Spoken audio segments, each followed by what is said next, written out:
Good morning students. Myself Jagati Gosai from Shri Ram College and welcome back to chemistry class. देखिए हमारा chapter aldehydes and ketones है वो चल रहा था। उसके अंदर जो मेन पोर्शन है एल्डिहाइड्स एंड कीटोन्स वो कंप्लीट हो चुका है। उसके अंदर मेन वही टॉपिक है, ए जो पार्ट है इसका एल्डिहाइड्स एंड कीटोन्स और उसकी सारी रिएक्शंस। उसके बाद बी पार्ट के अंदर देखिए हमारे पास एक सिर्फ जनरल इंट्रोडक्शन है alpha beta unsaturated aldehydes and ketones का। तो देखिए जो हमारा आज का टॉपिक है वो यही है कि हम इंट्रोडक्शन देखेंगे alpha beta unsaturated aldehydes and ketones का। तो देखिए सबसे पहले जानते हैं कि alpha beta unsaturated aldehydes and ketones क्या होते हैं। तो यहाँ पे देखिए हमारे पास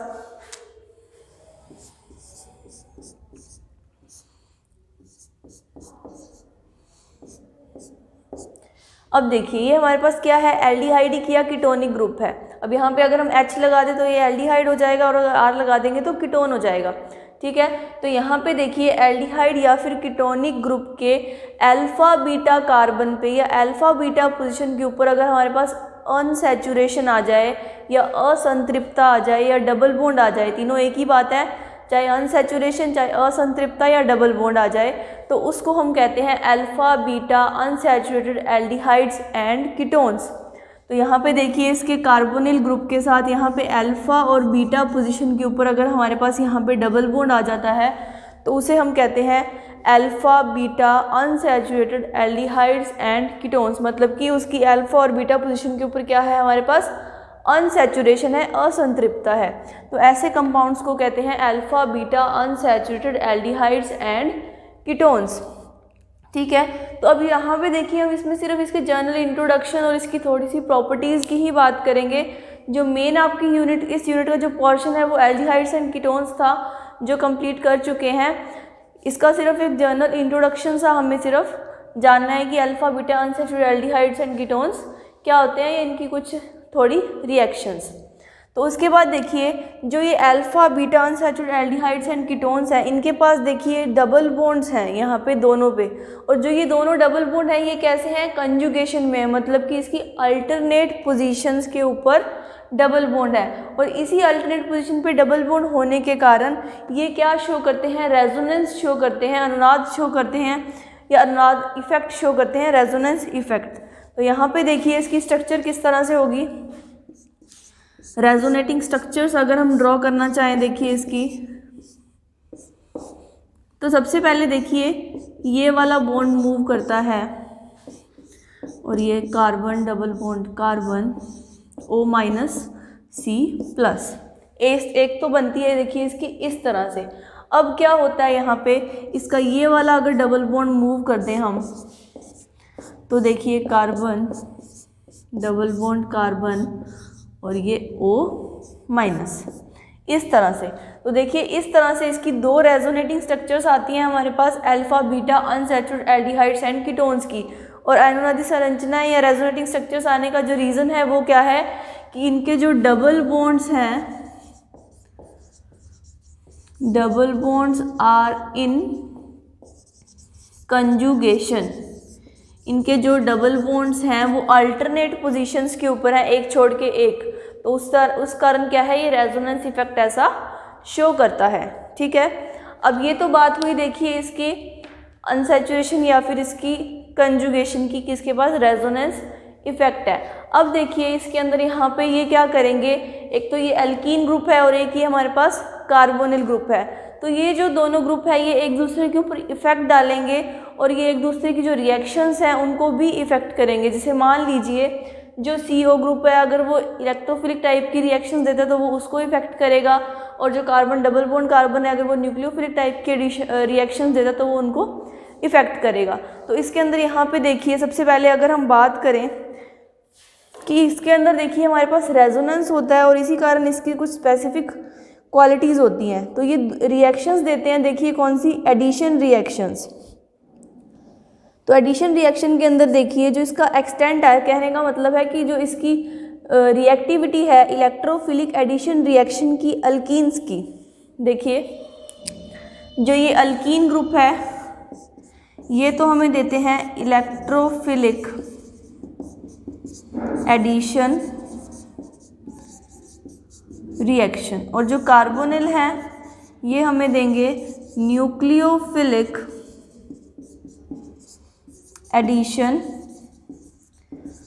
रिएक्शन। अब हमें देखिए इन दोनों रिएक्शंस को स्टडी करना है कि इन दोनों रिएक्शंस के ऊपर क्या क्या इफेक्ट पड़ेगा।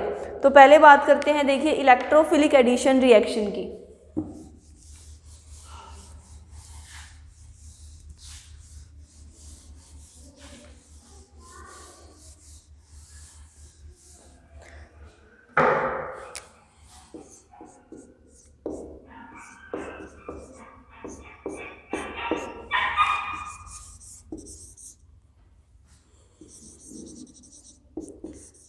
Electrophilic addition reaction. अब यहाँ पे देखिए क्या होता है इलेक्ट्रोफिलिक एडिशन रिएक्शन के अंदर जो अल्कीन्स हैं देखिए वो इलेक्ट्रोफिलिक एडिशन रिएक्शन देते हैं, लेकिन ये CO ये जो कार्बोनिल ग्रुप है इसकी प्रेजेंस के कारण यहाँ पे जो इलेक्ट्रोफिलिक रिएक्शंस हैं वो कैसी हो जाती हैं, मंद हो जाती हैं या बिल्कुल स्लो हो जाती हैं। स्लो होने के कारण क्या है कि यहाँ पे ये कार्बोनिल ग्रुप प्रेजेंट है, तो ये जो कार्बन डबल बॉन्ड कार्बन है ये क्या होता है, ये इलेक्ट्रोफाइल को अपने पास आने के लिए ज़्यादा अट्रैक्ट नहीं कर पाता है क्योंकि इसके पास CO ग्रुप है। इस कारण से जो इसकी जो रिएक्टिविटी है अल्कीन्स की इलेक्ट्रोफिलिक एडिशन रिएक्शन की तरफ वो क्या होती है CO ग्रुप के कारण क्या हो जाती है, कम हो जाती है। तो reactivity decreases due to presence of CO group. ठीक है, अब ये तो बात हुई देखिए हमारे पास इलेक्ट्रोफिलिक एडिशन रिएक्शन की। अब इसके बाद देखिए अगर हम बात करें न्यूक्लियोफिलिक एडिशन रिएक्शन की, तो यहाँ पे देखिए क्या है न्यूक्लियोफिलिक एडिशन रिएक्शन के अंदर न्यूक्लियोफिलिक एडिशन रिएक्शन। अब जो ये न्यूक्लियोफिलिक एडिशन रिएक्शन है देखिए वो कौन से देते हैं, ये CO जो कार्बोनिल कंपाउंड है इसके अंदर कार्बोनिल ग्रुप है वो न्यूक्लियोफिलिक एडिशन रिएक्शन देते हैं। लेकिन अब यहाँ पे क्या है इसके पास कार्बन डबल बॉन्ड कार्बन है तो ये भी रिएक्शन में हिस्सा लेते हैं। इस कारण से क्या करते हैं ये रिएक्टिविटी इसकी टुवर्ड्स न्यूक्लियोफिलिक एडिशन रिएक्शन इसकी जो रिएक्टिविटी है उसको बढ़ा देते हैं। तो यहाँ पे देखिए due to presence of carbon double bond carbon, carbon double bond carbon मतलब कि अल्कीन ग्रुप के कारण यहाँ पे जो CO ग्रुप होता है उसकी रिएक्टिविटी भी क्या हो जाती है, बढ़ जाती है। तो देखिए वहाँ पे क्या हो रहा है, एक तरह से आप इसको कह सकते हैं कि देखिए अल्कीन है उसको तो क्या हो रहा है, नुकसान हो रहा है क्योंकि उसकी रिएक्शंस तो क्या हो रही हैं, डिक्रीज हो रही हैं CO ग्रुप के कारण। लेकिन क्या है न्यूक्लियोफिलिक एडिशन रिएक्शन कौन देते हैं, कार्बोनिल कंपाउंड देते हैं, और अल्कीन्स के प्रेजेंट होने के कारण वो भी रिएक्शन में हिस्सा लेते हैं। तो वो क्या करते हैं इन रिएक्शंस को बढ़ा देते हैं, इनकी रिएक्टिविटी को क्या करते हैं, इनकी सक्रियता को क्या कर देते हैं, बढ़ा देते हैं। तो ये बात थी देखिए इलेक्ट्रोफिलिक एडिशन रिएक्शन और न्यूक्लियोफिलिक एडिशन रिएक्शन की। अब इसके अंदर देखिए नेक्स्ट हम रिएक्शन देखते हैं। पहले इलेक्ट्रोफिलिक एडिशन रिएक्शन, तो यहाँ पे देखिए हमने बात करी कि यहाँ पे CO ग्रुप के कारण क्या है, जो कार्बन डबल बॉन्ड कार्बन है उसकी जो रिएक्टिविटी होती है टुवर्ड्स इलेक्ट्रोफाइल वो क्या हो जाती है, कम हो जाती है। तो यहाँ पे जो देखिए रिएक्शन है देखिए CH3 डबल बॉन्ड CHO, मान लीजिए हमने ये कोई कंपाउंड लिया अल्फा बीटा अनसैचुरेटेड कंपाउंड लिया,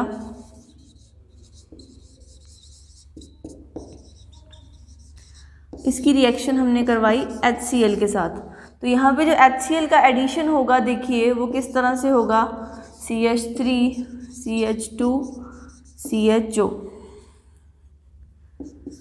यहाँ पे आके H ऐड होगा और यहाँ पे क्या होगा देखिए यहाँ पे ये CH2 आएगा CH2, तो यहाँ पे H और यहाँ पे Cl, इस तरह से आके ये रिएक्शन होगी। देखिए ये रिएक्शन जो है यहाँ पे देखिए जो हुई है, यहाँ पे हमारे पास आ रहा है बीटा क्लोरो, एक मिनट, यहाँ पे देखिए क्लोरीन इधर आके ऐड होगा CH2 पे और H इधर, और यहाँ पे ये हमारे पास आएगा बीटा क्लोरो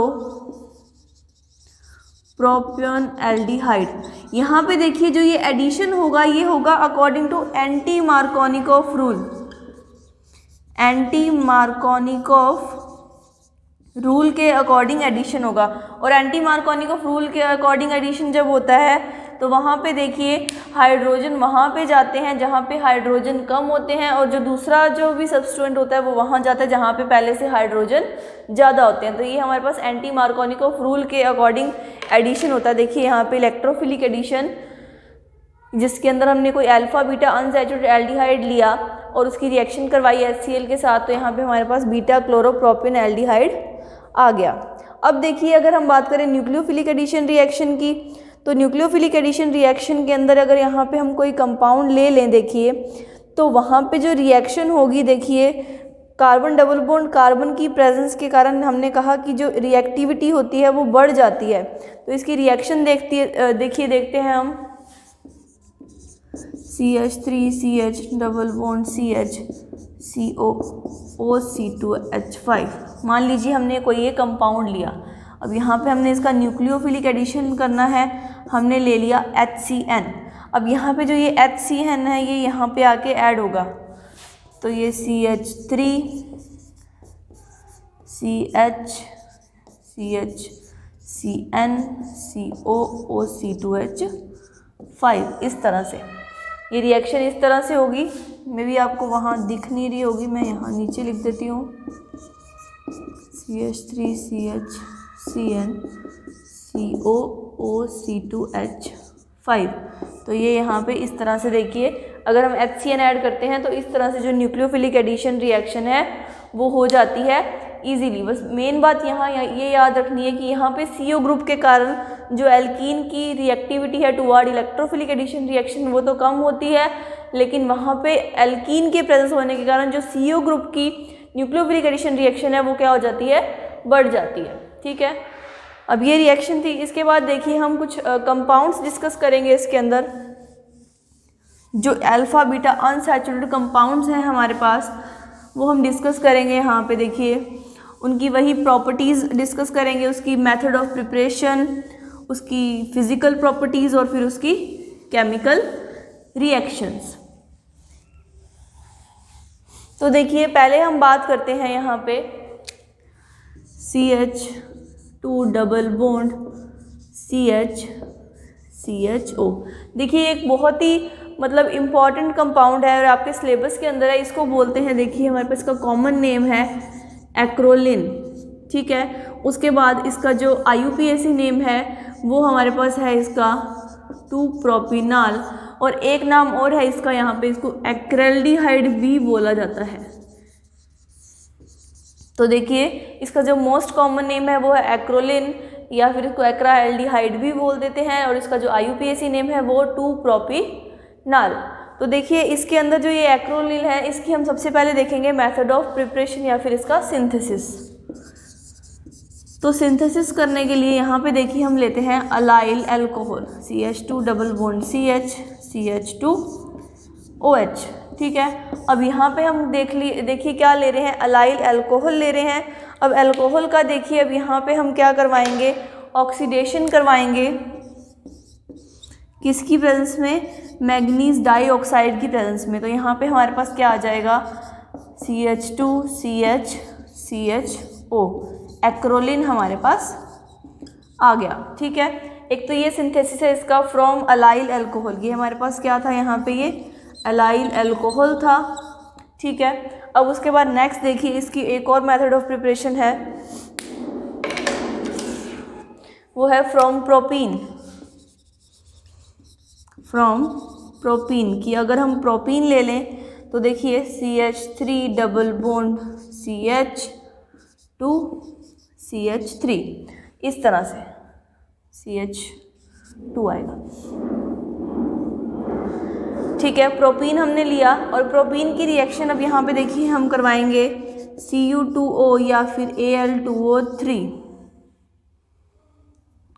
तो यहाँ पे देखिए प्रोपीन से हम यहाँ पे क्या बना लेंगे, CH2 double bond CH CHO, ये हमारे पास आ गया एक्रोलिन। तो देखिए इसके दो मेथड ऑफ प्रिपरेशन है हमारे पास, एक तो फ्रॉम अलाइल अल्कोहल का हम यहाँ पे ऑक्सीडेशन करेंगे तो हमें यहाँ पे एक्रोलिन मिल जाएगा, और दूसरा हम प्रोपीन से इसका अगर रिएक्शन करेंगे या फिर प्रोपीन की रिएक्शन करेंगे Cu2O या फिर एलुमिना के साथ Al2O3 एलुमिना होता है, तो यहाँ पे हमारे पास एक्रोलिन आ जाएगा। अब देखिए नेक्स्ट अगर हम बात करें इसकी फिजिकल प्रॉपर्टीज़ के बारे में, तो देखिए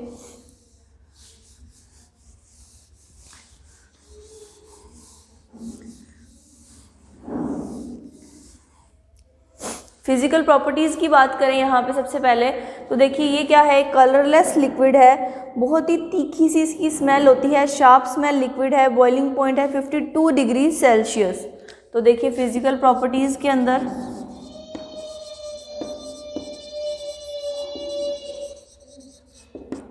कलरलेस, शार्प स्मेल मतलब बहुत ही तीखी स्मेल होती है इसकी, और इसका बॉइलिंग पॉइंट है हमारे पास 52 डिग्री सेल्सियस। उसके बाद देखिए ये हमारे पास क्या होता है, एक तरह का अनस्टेबल कंपाउंड है, और बहुत जल्दी क्या है ये रिएक्ट करके क्या कर लेता है, चेंज हो जाता है किसमें, एक वाइट कलर के सॉलिड सब्सटेंस के अंदर, वाइट सॉलिड सब्सटेंस के अंदर कन्वर्ट हो जाता है। क्या है ये, एक बहुत ही अनस्टेबल कंपाउंड है, इसलिए क्या है ये वाइट कलर के सॉलिड सब्सटेंस में कन्वर्ट हो जाता है। उसके बाद देखिए ये क्या है, जो एक्रोलिन है उसकी एक और प्रॉपर्टी है, देखिए कि जो इसके वेपर्स होते हैं यहाँ पे, जो ये देखिए अनसैचुरेटेड कंपाउंड है, यहाँ पे पॉलीमराइज होके वाइट सॉलिड सब्सटेंस बना लेता है। और इसकी एक प्रॉपर्टी और है कि जो इसके वेपर्स हैं वो कैसे होते हैं, लैक्रीमेट्री का मतलब होता है अश्रुकारी, जिनसे आंसू आते हैं। देखिए जो वो गैस होती है अश्रुकारी या फिर लैक्रामेट्री बोलते हैं इसको, कि इनके जो ये एक्रोलिन है इसके जो वेपर्स होते हैं, इनकी जो भाप या फिर जो इनकी वाष्प होती है उसके अंदर कैसी प्रॉपर्टी होती है, लैक्रामेट्री या फिर अश्रुकारी की आंखों से इसके आंसू आने लगते हैं। तो ये इसकी थे देखिए भौतिक गुण या फिर इसकी फिजिकल प्रॉपर्टीज़। अब नेक्स्ट देखिए हम बात करते हैं इसकी केमिकल रिएक्शंस या फिर रासायनिक अभिक्रियाओं की।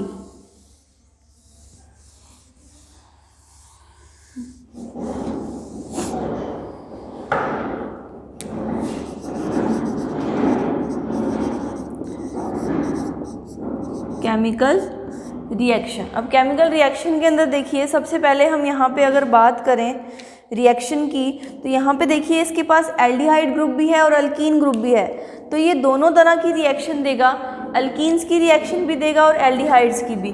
तो यहाँ पे पहले हम देखिए बात करते हैं रिएक्शन ऑफ एल्कीन्स। अगर एल्कीन्स में देखिए यहाँ पे हम इसकी रिएक्शन करवाएं, रिएक्शन विद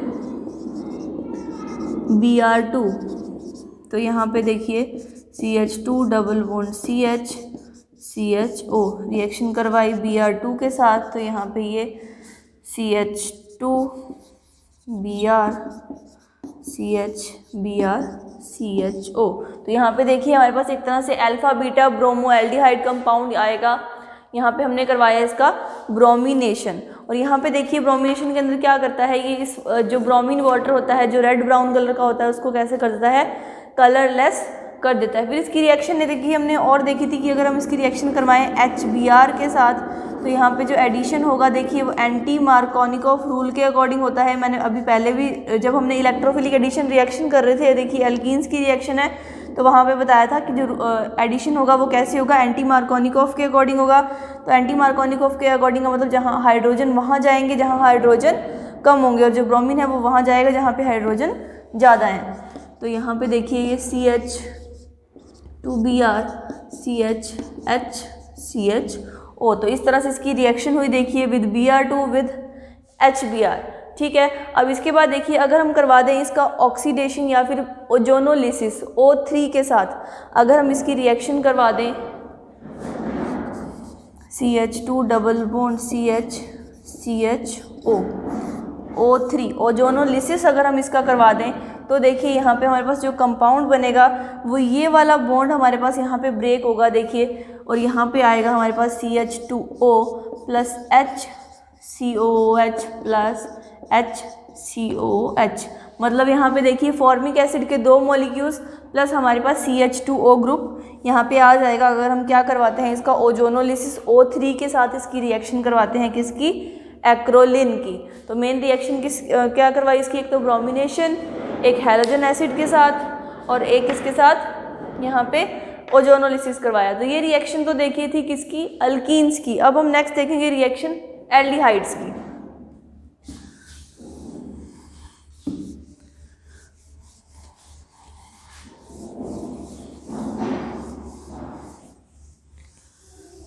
अब एल्डिहाइड्स की रिएक्शन का मतलब देखिए इसमें क्या है हमारे पास कि यहाँ पे जो इसका CHO ग्रुप है वो चेंज होगा। देखिए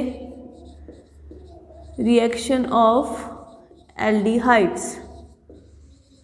अब यहाँ पे देखिए CH double bond CH CHO। सबसे पहले हम इसकी रिएक्शन करवाते हैं। देखिए यहाँ पे टॉलेंस रीजन के साथ, दैट इज Ag2O। तो यहाँ पे देखिए हमारे पास आता है CH double bond CH COOH plus यहाँ पे ये 2Ag।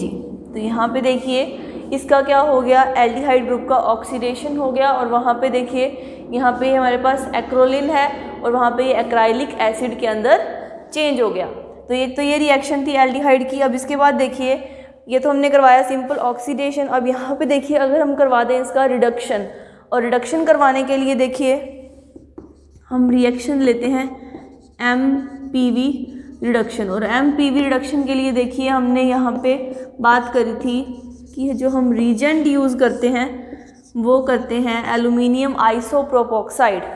तो एल्यूमिनियम आइसोप्रोपोक्साइड की प्रेजेंस के अंदर रिएक्शन होती है। कंपाउंड लेते हैं हम acrolein CH2 double bond CH CHO। ये हमारे पास है एक्रोलिन।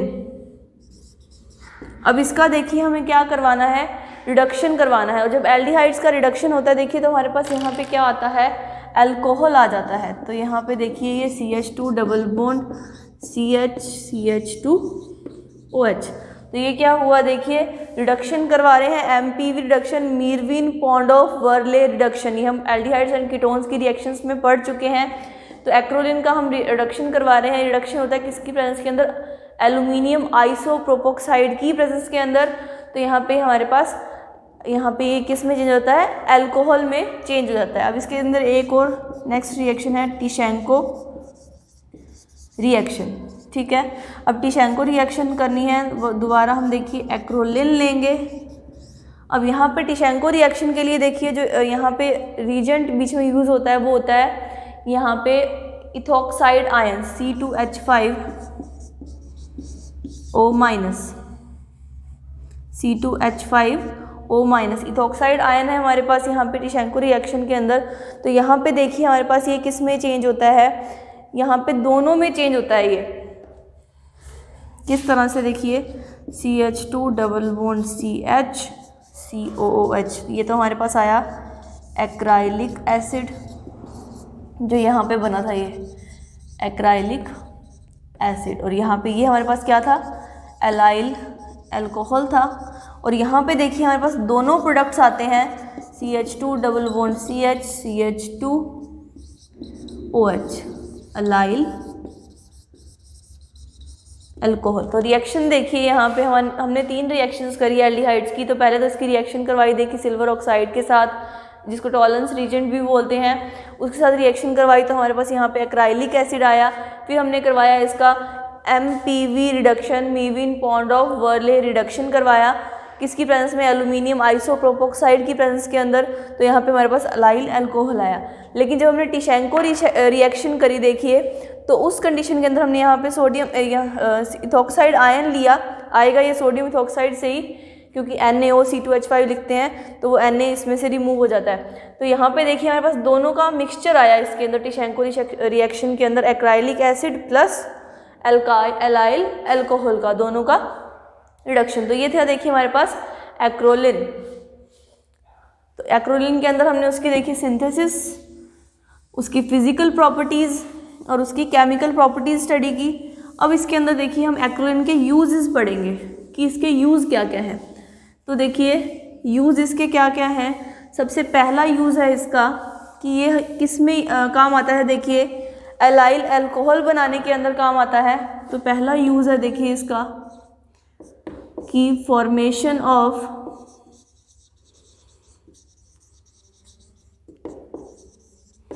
Allyl alcohol.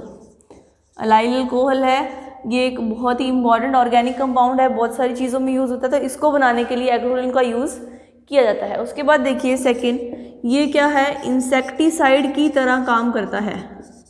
इंसेक्टिसाइड मतलब कि कीटनाशक की तरह। उसके बाद देखिए जो तीसरा जो पहला वर्ल्ड वार हुआ था, फर्स्ट वर्ल्ड वार के अंदर यहाँ पे जो ये एक्रोलिन था, इसको टीयर गैस की तरह यूज़, जो मैंने बताया था कि इसकी प्रॉपर्टी होती है अश्रुकारी, लैक्रामेट्री जिसको बोलते हैं, कि इसके अंदर प्रॉपर्टी होती है इसकी वेपर्स की या इसकी वाष्प के अंदर कि इससे आंसू आते हैं। तो पहले वर्ल्ड वार के अंदर, जो फर्स्ट वर्ल्ड वार हुआ था, उसके अंदर इसी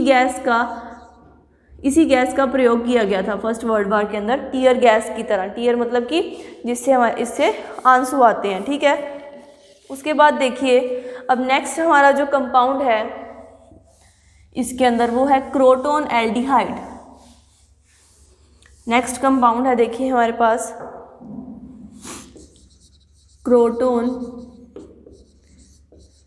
एल्डिहाइड, ठीक है। या फिर ये तो है इसका देखिए कॉमन नेम, और इसकी IUPAC नेम की बात करें तो ये हमारे पास है 2-ब्यूटेनॉल। स्ट्रक्चर देखते हैं, CH3 CH double bond CH CHO, ठीक है।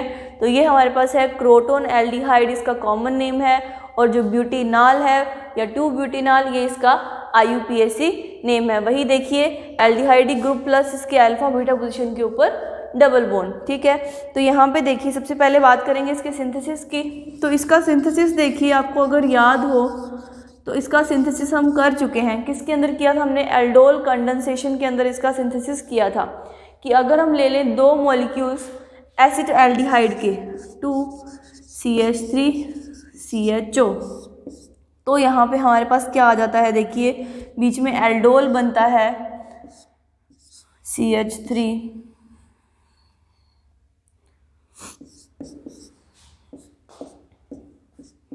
यहाँ पे ये H,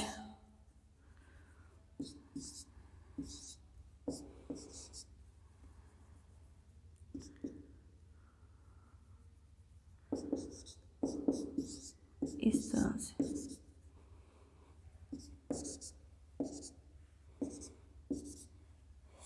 यहाँ पे देखिए हमारे पास क्या आता है, पहले एल्डोल आता है और फिर इस एल्डोल में से जब हम माइनस कर देते हैं देखिए H2O, तो यहाँ पे हमारे पास आ जाता है देखिए CH3 CH double bond CH और ये CHO, और ये हमारे पास आ गया क्रोटोन एल्डिहाइड या फिर 2-ब्यूटेनॉल।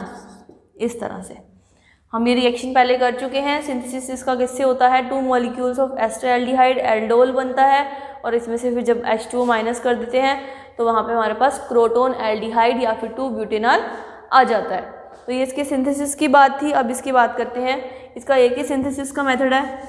अब इसके बाद इसकी फिजिकल प्रॉपर्टीज़ या फिर इसके भौतिक गुण।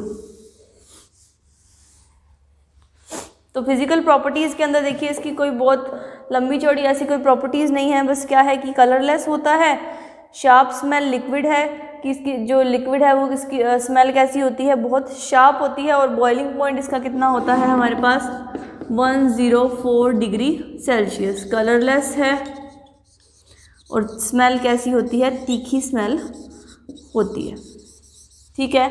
अब इसके बाद बात करते हैं इसकी केमिकल रिएक्शंस के बारे में। तो केमिकल रिएक्शंस के अंदर देखिए यहाँ पे केमिकल रिएक्शंस ऑफ 2-ब्यूटेनॉल,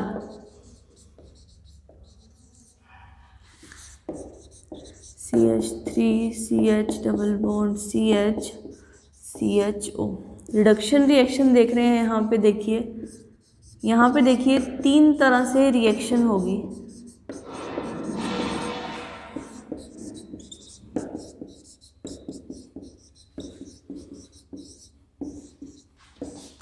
हमें बस क्या करना है इसके अंदर, देखिए इसके रीजेंट अलग अलग चेंज करने हैं। इनका रिडक्शन करवाना है अलग अलग कंडीशंस के अंदर।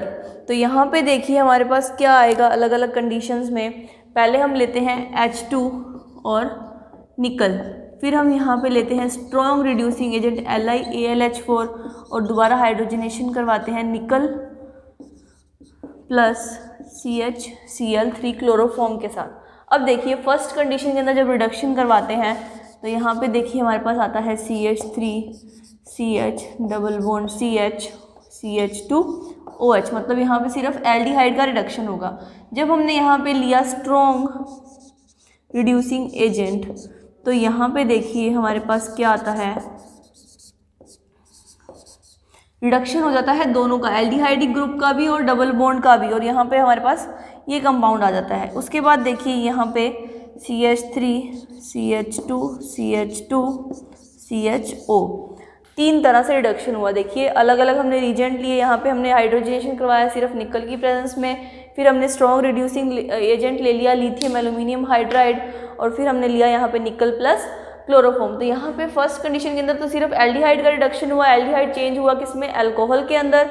फिर सेकंड कंडीशन के अंदर स्ट्रॉन्ग रिड्यूसिंग एजेंट था तो यहाँ पे एल्डिहाइड का भी रिडक्शन हो गया और डबल बॉन्ड का भी रिडक्शन हो गया, तो हमारे पास वो कंपाउंड आया।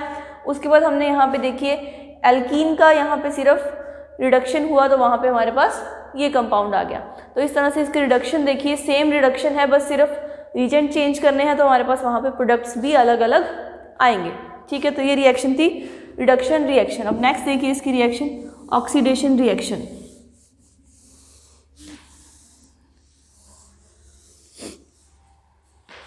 तो यहाँ पे देखिए ऑक्सीडेशन रिएक्शन के अंदर oxidation reaction CH3 CH double bond CH CHO हमने लिया, यहाँ पे 2-ब्यूटेनॉल या फिर क्रोटोन एल्डिहाइड, इसका हम ऑक्सीडेशन करवा देते हैं। देखिए तो यहाँ पे देखिए CH3 CH double bond CH COOH crotonaldehyde से यहाँ पे हमारे पास ये आ जाएगा क्रोटोनिक एसिड। ठीक है, तो यहाँ पे देखिए क्रोटोन एल्डिहाइड का ऑक्सीडेशन करवाएंगे तो क्रोटोनिक एसिड आ जाएगा। तो ये यहाँ पे इसकी रिएक्शन थी, देखिए रिडक्शन और ऑक्सीडेशन, ये केमिकल रिएक्शंस थी क्रोटोन एल्डिहाइड की। अब इसके बाद देखिए बात करते हैं हम इसके यूजेस की। तो इसका यूज़ क्या है, देखिए ये भी इंसेक्टिसाइड की तरह काम करता है, एक तो इसको भी कीटनाशक के रूप में काम में लेते हैं, और उसके बाद देखिए इसका जो नेक्स्ट यूज़ है वो है एक सॉल्वेंट की तरह, ये एक सॉल्वेंट की तरह भी काम आता है, और एक आता है ये N-ब्यूटाइल अल्कोहल बनाने के काम। N-ब्यूटाइल अल्कोहल हमने अभी बनाया भी था वहाँ पे, जहाँ पे फर्स्ट कंडीशन के अंदर देखिए हमारे पास जो इसका रिएक्शन करी थी हमने, इसकी रिडक्शन रिएक्शन से क्या बन जाता है, यहाँ पे N-ब्यूटाइल अल्कोहल बन जाता है। अब देखिए यहाँ पे ये जो क्रोटोन एल्डिहाइड है या जो ये है, इसकी यहाँ पे प्रॉपर्टीज़ है कि ये क्या करते हैं, ज्योमेट्रिकल आइसोमेरिज्म शो करते हैं। ज्योमेट्रिकल आइसोमेरिज्म का मतलब ये कि इसके अंदर सिस और ट्रांस स्ट्रक्चर या ट्रांसफॉर्म आती है। तो देखिए CHO CH3 और ये H और ये H, इस तरह से